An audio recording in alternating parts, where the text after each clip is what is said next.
Jusqu'à 9h, Good Morning Business. Et à 7h45, on reçoit le directeur général de Bouygues Telecom, Benoît Torlotin. Bonjour. Bonjour. Merci d'être avec nous pour commenter d'abord vos résultats sur le premier trimestre, parce que évidemment, on s'intéresse toujours à voir comment les opérateurs télécoms français vont, et vous allez plutôt bien. Hausse de 3% du chiffre d'affaires au premier trimestre, hausse aussi du résultat d'exploitation. J'ai vu deux chiffres intéressants, parce que c'est pas toujours le cas de trimestre à l'autre. Vous avez progressé sur les revenus pour les abonnés au mobile et les abonnés au fixe. Vous êtes maintenant à 19,70 € par mois par client mobile, 28,60 € par mois par client fixe. C'est important parce que la concurrence est rude en France. Oui, absolument. Et comme vous l'avez dit, je suis très heureux de pouvoir présenter des résultats qui sont plutôt de bonne facture, en ligne avec les objectifs que l'on s'est donnés sur le plan à l'horizon 2026, qu'on a même présenté en début d'année dernière. Objectif tenu sur la croissance en nombre de clients, c'est un point important.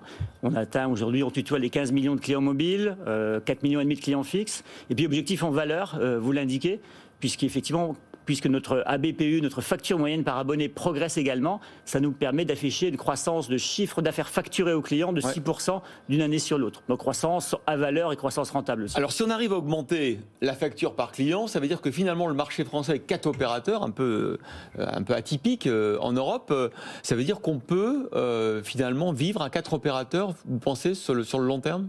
Oui, alors le marché français est à 4 opérateurs, très compétitif, mais néanmoins maintenant depuis environ quelques années, les 4 opérateurs peuvent tracer leur route stratégique, ont des résultats positifs et surtout ont trouvé les moyens de financer les montants d'investissement importants que l'on a devant nous, que l'on est en train de faire sur la 5G, sur la fibre. Et donc les 4 opérateurs aujourd'hui sont en situation de mener leur stratégie, de mener leur route. Donc il n'y a effectivement pas de driver particulier à une concentration en France puisque le marché français peut tout à fait nourrir 4 opérateurs. Il y a 86 opérateurs au niveau européen, justement face à cette concurrence française. Est-ce qu'il n'est pas obligatoire d'aller voir un petit peu ce qui se passe ailleurs et concentrer un peu sa stratégie sur l'Europe ? On voyait tout à l'heure que ce n'était pas votre choix. Non, parce que déjà, l'ensemble des pays européens, il y a des schémas très différents selon les pays. Il y a des pays où il y a encore une très forte agressivité, une destruction de valeur. En France, il y a de la place pour de la croissance encore, en particulier pour Bouygues Telecom, qui a un chemin de croissance qu'il a établi depuis quelques années et qu'il va poursuivre. Donc on a encore de la croissance à aller chercher en France, dans le grand public, dans le B2B, car on est aujourd'hui un acteur encore avec un potentiel de croissance important sur le monde des entreprises.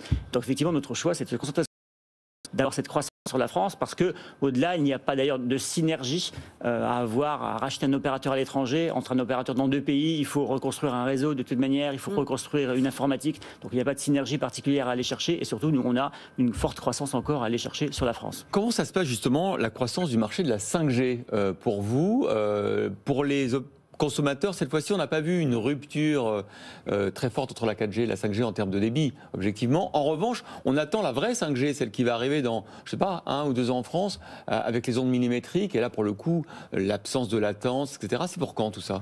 Alors déjà, revenons sur des choses simples. À quoi sert la 5G dès aujourd'hui? C'est important aujourd'hui la 5G. On déploie aujourd'hui notre 5G en conformité avec notre feuille de route, car la 5G aujourd'hui sert déjà à désengorger les réseaux. C'est vrai. Le trafic mobile augmente de 30% par an. 30% par an. C'est phénoménal. Voilà, vous avez peu de domaines où l'usage, la consommation augmente de 30% par an. C'est le cas sur le mobile. Or, pour écouler ce trafic de bonne manière, avec qualité, et nous, notre volonté forte, c'est d'être absolument irréprochable en qualité de service, on doit investir et on doit placer de la 5G sur les antennes. Finalement, lorsque vous avez de la 4G, vous avez une sorte de largeur de voie d'autoroute d'une certaine largeur, mais le trafic augmente. À un moment donné, pour pas que ça sature, on ajoute la 5G, ça double la largeur de voie. Et donc là, à ce moment-là, le trafic peut à nouveau s'écouler de manière fluide. C'est pour ça que la 5G, c'est important dès aujourd'hui et qu'on a ce déploiement dès aujourd'hui. Pour les consommateurs, c'est pas beaucoup de différence. Voilà. Mais pour les entreprises, celles qui auront besoin effectivement de réduire quasiment à zéro le temps de latence, il faut encore un peu patienter. Alors, deuxième étape de la 5G ensuite, c'est la 5G SA, standalone, qu'on appelle, qui va arriver à partir de l'année prochaine, qui là permet effectivement des applications industrielles, beaucoup plus faible latence, de bâtir des réseaux privés ou des réseaux privés hybrides. Et donc, dès aujourd'hui, on travaille avec des industriels pour examiner les cas d'utilisation. Les industriels eux-mêmes sont en train de découvrir ou d'apprendre à quoi va servir cette 5G dans leurs usines, dans des entrepôts logistiques, sur des chantiers. Et donc on a toute une série d'expérimentations de manière très ouverte avec des partenaires pour effectivement voir comment cette 5G 5G va, elle, effectivement, changer des process industriels à partir de 2023-2024. Vous disiez que vous alliez vous concentrer sur les entreprises, effectivement. Vous allez leur proposer un cloud local. Qu'est-ce que c'est que ce cloud local? C'est une demande de leur part, en fait. Oui, tout à fait. Alors, vous savez, déjà, le mouvement vers le cloud, c'est un mouvement important de l'informatique depuis des années, mais on n'en est encore qu'au début.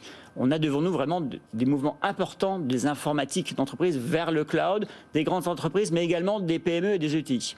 Et il y a un autre mouvement dans le même temps. Tout stocké sur le réseau ailleurs. Exactement. Non pas dans mes installations, dirait l'entreprise, mais ailleurs, c'est plus de sécurité, plus de redondance, plus de souplesse.